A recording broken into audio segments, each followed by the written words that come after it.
kumele ukhonze uThixo uyike wonele uThixo ayithethileyo ngomuntu uyazi ndoba uthethe uThixo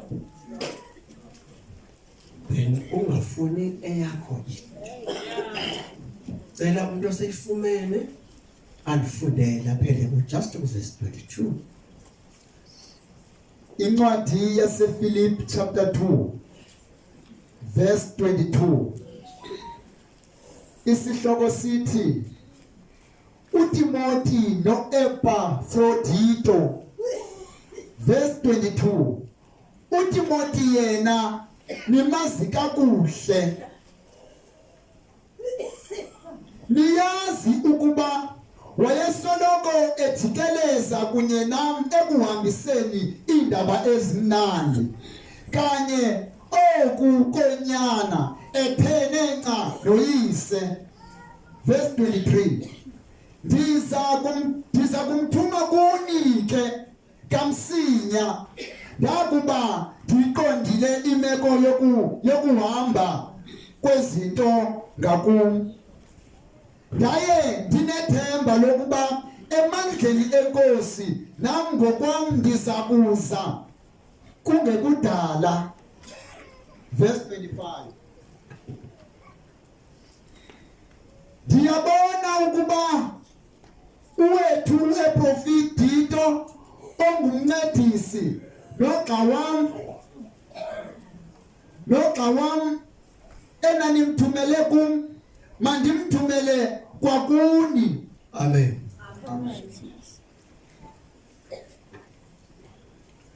verse 22 bakhona verse 22 verse 20 verse 20 yes verse 20 kaloku uTimothy lo kuphela komuntu ozimvo zinjengezam yaye unomdla ngokwenene kuni amen ithenye ngoqolelo uTimothy umphefumulo wakhe kuphela kumuntu umphefumulo wami ohlanganayo naye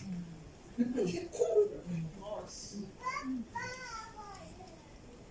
inzima xa uyileda ukuthi ufumane the right person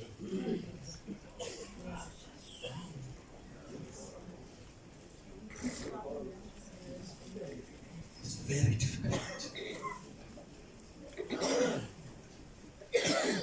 ibandla likhulu uthi Paul odivayo into endimisayo noba sethetha ulamzalwane and akabonisi any attitude ndiyakwazi ukumtsala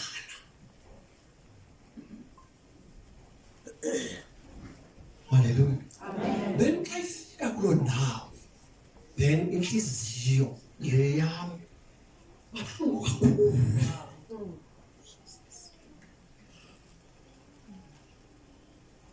because lo msebenzi ayizomsetyenzana sisoloko sithandaza oko sirhalela uThixo sithi xa ufika ixesha loba siba kuhamba emhlabeni kube khona abantu abazawushiyeka bebambile abazawushiyeka beqhubeka ngomsebenzi kaThixo ingathi inhliziyo kaPaul ngexesha ethetha la mazwi yayidumbile yayibuhlungu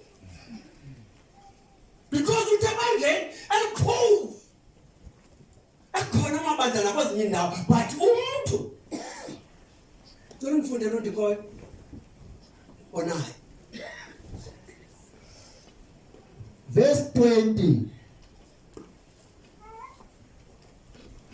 verse 20 kaloku uTimothy lo kuphela komuntu ozimvo zinjengezam yaye